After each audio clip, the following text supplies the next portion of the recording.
Hey everybody, at the Movies with Film. Film Brown here. I think you're really going to enjoy the film that we got for you tonight. It's one of those classics. Last Laugh, 1924, Friedrich Wilhelm Murnau. You know how we think of Murnau. We think of him quite highly. Nosferatu, one of our favorites. Sunrise, one of our favorites. Faust, one of our favorites. Well, Last Laugh fits right into the pantheon of Murnau's works. It has sort of the trademark of a lot of things that Murnau was known for.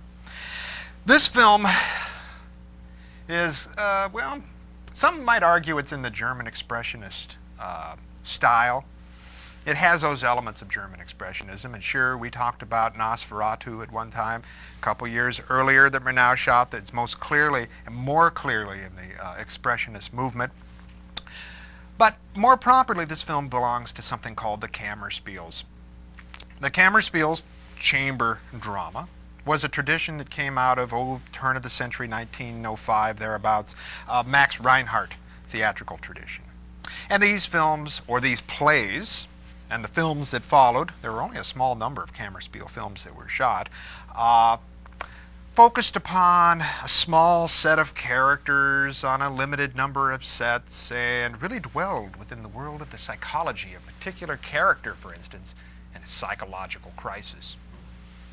Well, Last Laugh fits into this quite well. Emil Jannings plays a hotel doorman, wears a beautiful coat, has great pride in his job, bringing luggage in and helping people about. And, well, I'm not going to go too far into the plot, but a crisis occurs which really tests this man.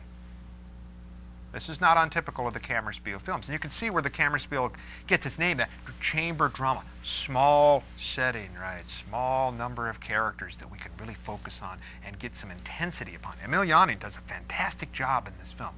The film was shot by Karl Freund. Now, Karl Freund, we've talked about Karl Freund before. Karl Freund is one of those men who works in the German tradition, obviously, and then comes to the United States, works at Universal, and, well, becomes the director of The Mummy and of Mad Love.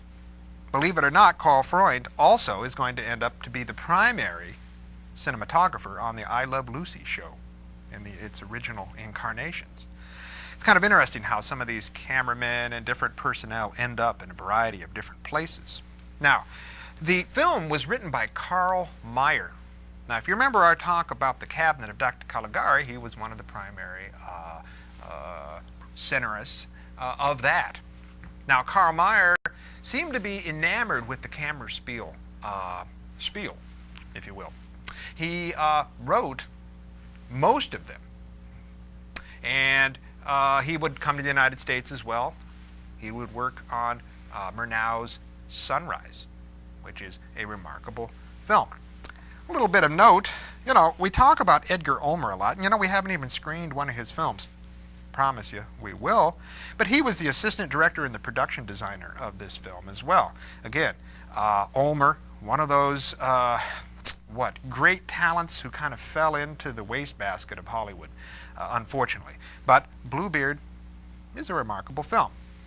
Now, give this film a little bit of time to build. It's not one of your, lightning-paced films. It's a slow, evocative film. It is also one of those films that puts on display quite well Murnau's penchant for mobile framing, his camera moving in very complex ways. Likewise, I think that you'll enjoy, well, Last Laugh I'll talk a little bit about the ending here at this point. The ending is not as Meyer and Murnau intended it to be. And they were pressured by the producers to, pen a different ending. And they did it dutifully, but not happily. And I think that you'll see it kind of an interesting way that they handled that ending. One other point about this film, as is sort of the nature of a lot of these Kammerspiel films like Sylvester and others, this film uses no title cards except for one moment. Murnau believed that he should be able to, in his silent way, express the whole dramatic world of his characters and of his settings without uttering one title card. And it works remarkably well. And folks, have fun with the last lap. It is a favorite of mine. And shoot me an email if you have a mind to. Been hearing from a lot of people. Roll 'em, Smokey.